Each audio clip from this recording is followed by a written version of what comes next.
area method of evaluating the slope and deflection in beams, indeterminate beams, that is in cantilever as well as simply supported beam. So first let us define what is this area of moment method. So, actually in case of determinate beams, due to the application of the gravity loads or vertical loads, then it can bend in two forms. One sagging form, another hogging form. So when we are bending in this fashion, we can define the slope and deflection in the following way. Suppose if you take any 2 points in that particular elastic curve. Elastic curve means deflected shape of that particular curve. So this is that elastic curve, that is deflected shape of the curve, either in sagging form or in hogging form. This is sagging, this is hogging. If you take any 2 points on this elastic curve, A and B, if you draw tangent at these 2 points, so this is tangent at A point, this is tangent at B point, then the change in slope or change in direction of this particular tangents can be defined as the area of the bending moment diagram between these 2 points in the given beam. That is what this theorem of moment area method says.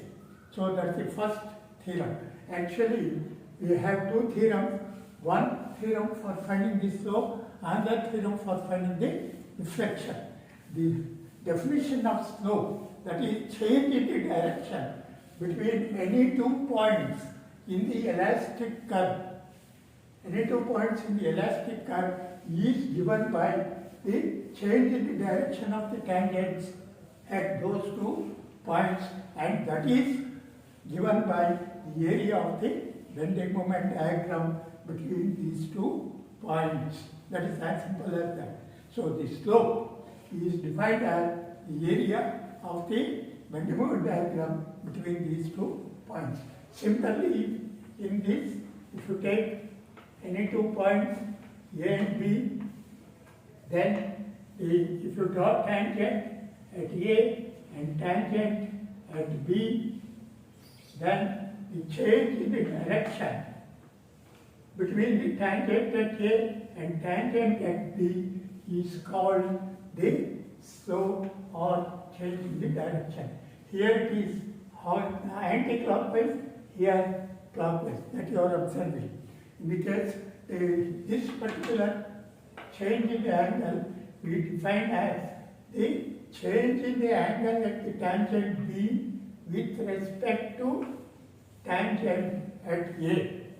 Here also it is change in the angle at B with respect to the tangent at A, theta B bar A, and there also it is theta B bar A. Here it is clockwise, here it is anti-clockwise. That you have to observe. Sagging elastic curve, hogging elastic curve. This hogging elastic curve we get in case of cantilever. So the cantilever, it will bend in this fashion. This you are going to get in case of simply supported beam, sagging type. So here whatever is happening, there it is exactly equivalent opposite. So it is not equal, it is opposite side. One there it is clockwise rotation, here it is anti-clockwise rotation. Always we define this slope with respect to tangent at one point to the tangent at the other point. Always there will be a reference point. Here it is A is the reference point, and another point B in the suffix. It is the slope at that particular point where it is required. Similarly, the displacement or deflection is defined as the vertical distance. It is the vertical distance of the point from the tangent at the other point.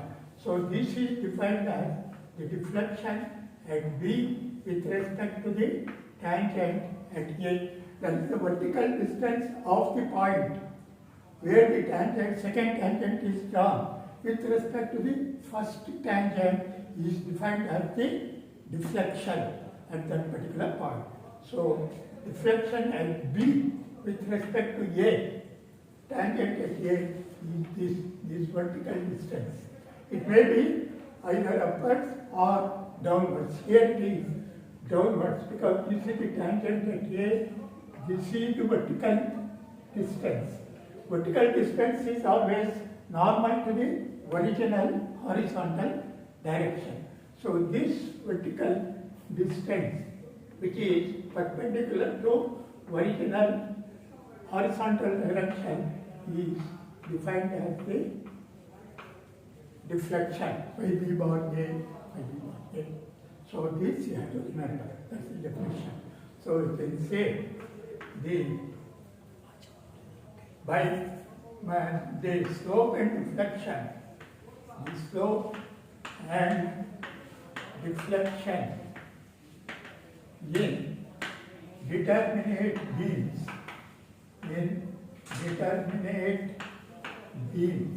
which is nothing but cantilever and simply supported beam. Cantilever and simply supported beams. They are the determinate beams. Right? In the case of determinate beams, the slope and deflection by moment area method, the moment by moment area method can be determined using two theorems.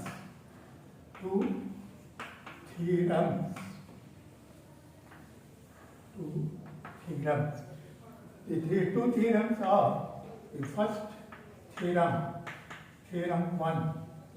The theorem 1 states that the change in angle between any 2 points, say A and B, in the elastic curve, that is the reflected shape of the simply supported beam. In the elastic curve, change in the angle between any 2 points in the elastic curve is defined as the angle between which is defined as the angle between the 2 tangents,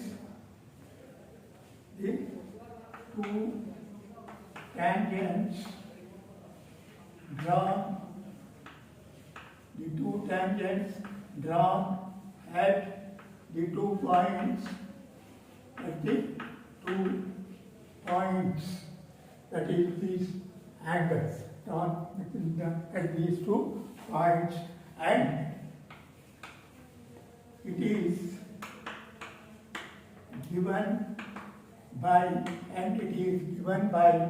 the area, of the bending moment diagram. It is given by the area of bending moment diagram between the 2 points.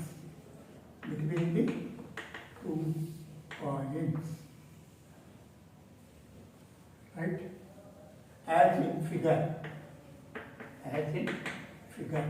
So that is theta B bar A.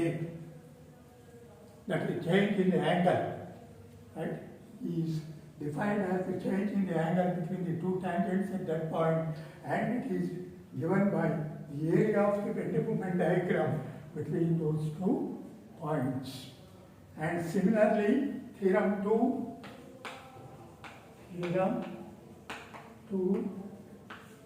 the vertical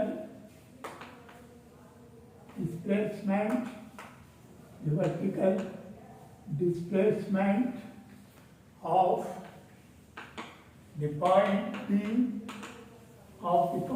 or any point B with respect to tangent, the tangent drawn at another point A,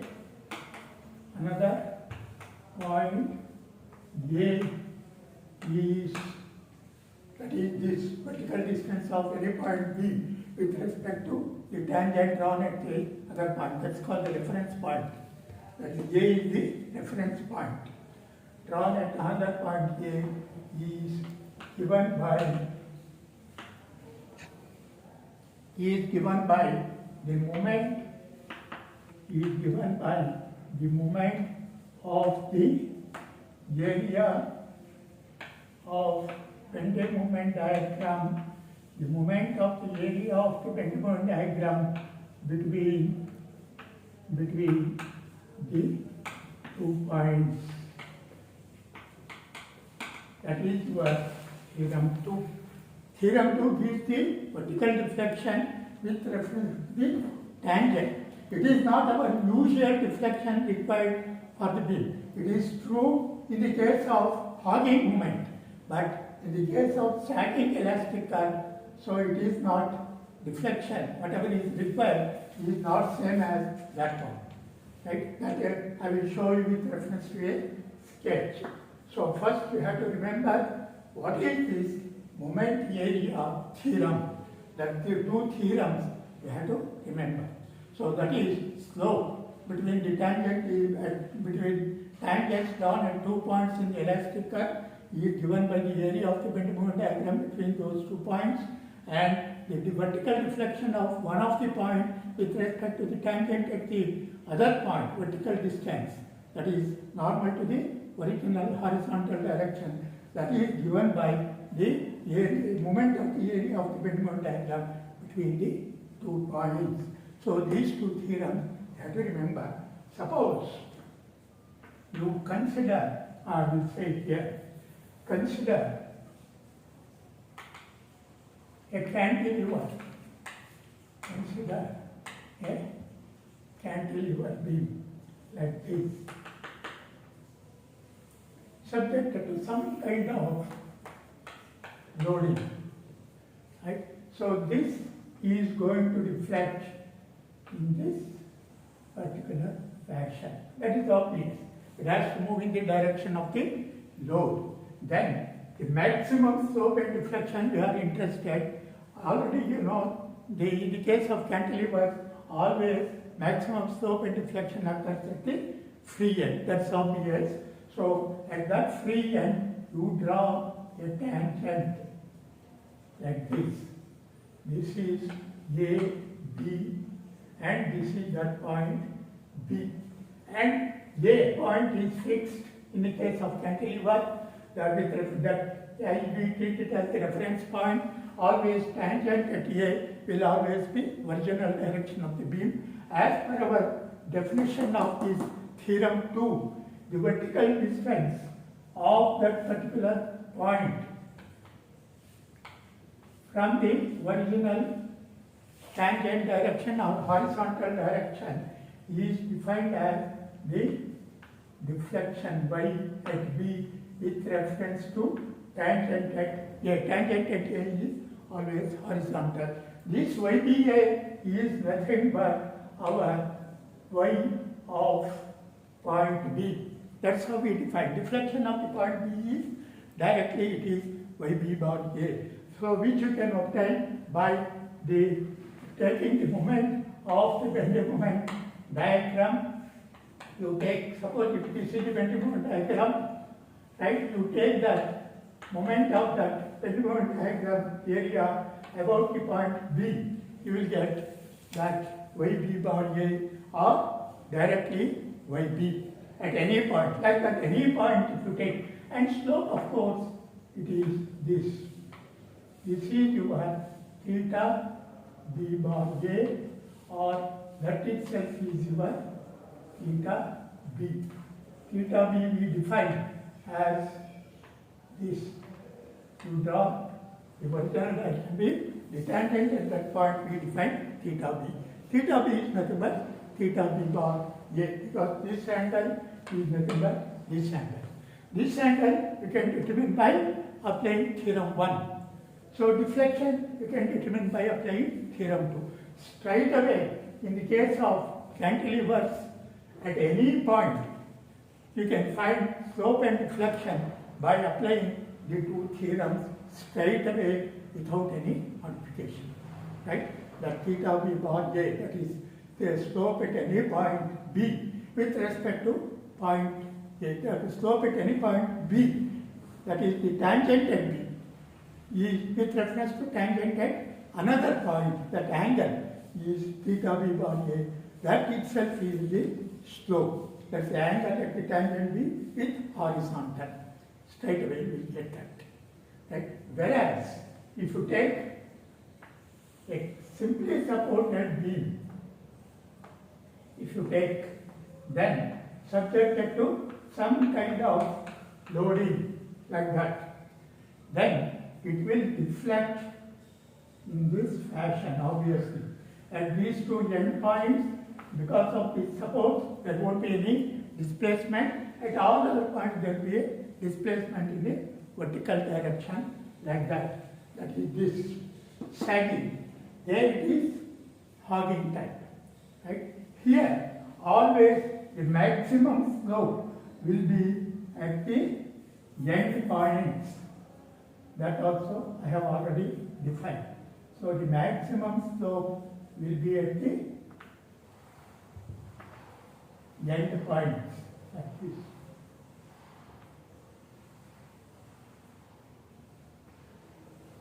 Okay.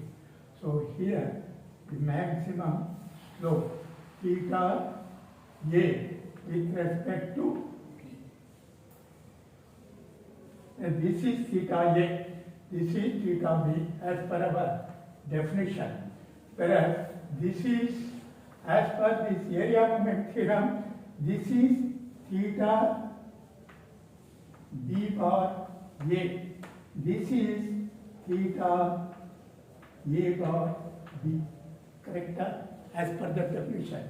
Because at A, this is the tangent at A, tangent at A, this is tangent at B,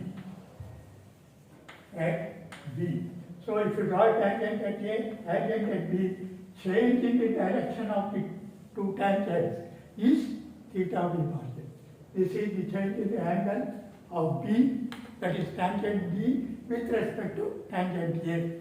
So this is theta B bar A, which is nothing but your theta A, like that. Theta B bar A, you can find out that theta A from this. It is not directly determined, it has to be determined separately, because this is actual theta A and theta B.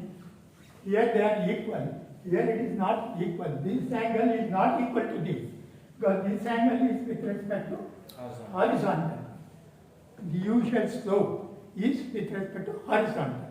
So this we can determine, right? So you can determine this angle somehow by determining the deflection, right? So this particular vertical distance, it is the vertical distance of the point B with respect to the tangent A. As per our notation, this is defined as YB bar A as per our definition, that is YBA. This YBA you can find out first in the case of simply supported beam. YBA is nothing but the area moment of the area of the bending moment diagram about B.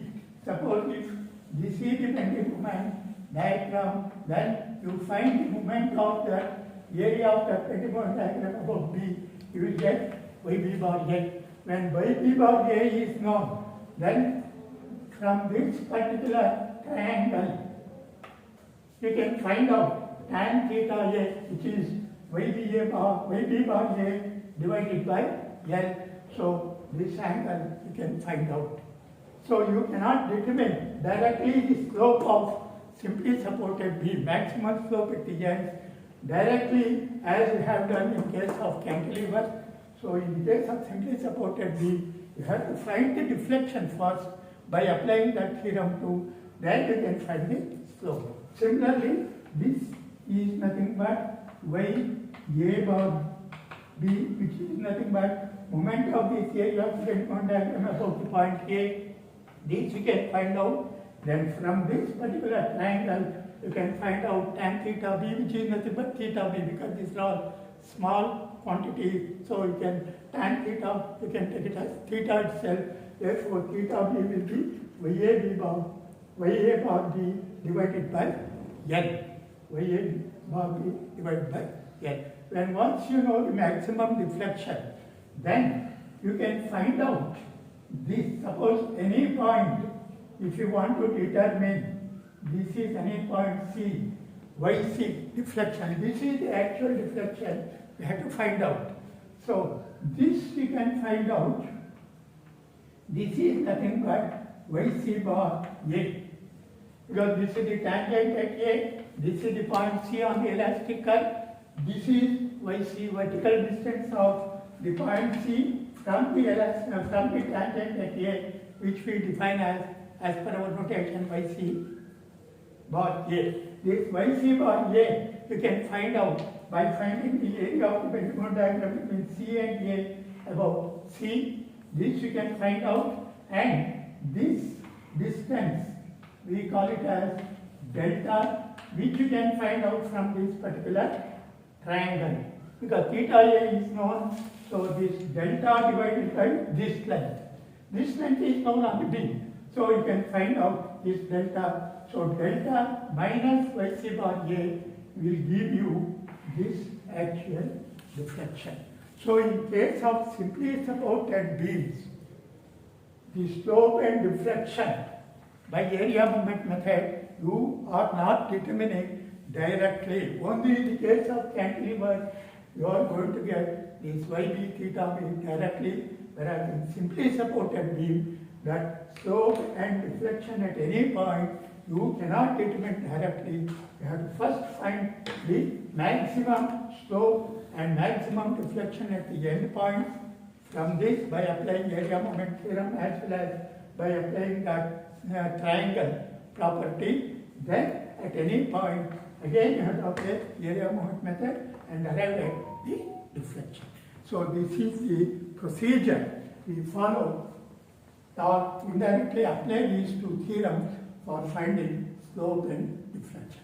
So you have to be very, very careful in solving problems of simply supported beams. Whereas in conjugate beam method earlier, there was not such problem existing. Whereas here, in cantilevers, there is no problem. Whereas in simply supported beam, this you have to remember, and you have to find slope and deflection indirectly. The maximum slope you can determine after finding deflection at the two ends by applying theorem 2. Then from that, again you have to apply theorem 2 for getting the deflection with reference to one of the tangents, the vertical deflection by theorem 2. Then the actual deflection you can find out by property of geometry. So this point, if you remember, absolutely you can work any problem by area moment method. That's all the theory behind it. These sketches you have to remember. Sketch for cantilever problems and sketch for simply supported beam problem. The direction also straight away you will get from this sketch. Always slope will be clockwise and deflection will be down in case of cantilever. Here deflection always it is down as long as load is down, and slope it will be either clockwise or anti-clockwise with reference to the bottom center point. So this much point you have to remember. Now straight away you will work some problems on this area movement method, 2-3 problems that completes this area movement method. So first we will take up example